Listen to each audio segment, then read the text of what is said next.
ইফতারির সামনে রেখে দোয়া কবুল হয়। বিশ্বাস হয়? কি সামনে রেখে?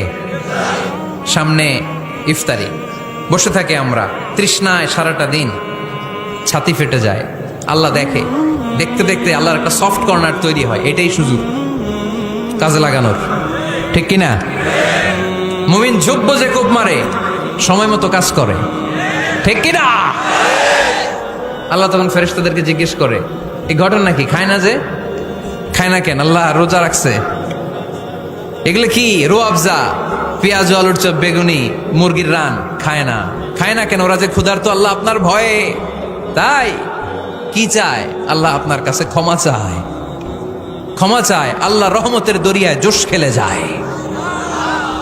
আল্লাহ তখন বলে, আমারে দেখছে নাকি ওরা? ফেরেশতারা বলে, না দেখে নাই। আমার জান্নাত জাহান্নাম দেখেছে? না দেখে নাই। আমারে না দেখে, জান্নাত জাহান্নাম না দেখে আমার এত ভয় করে। যাও, আজকের এই রোজার বিনিময়ে এখন বান্দা যা চাইবে সব কবুল করে নেব।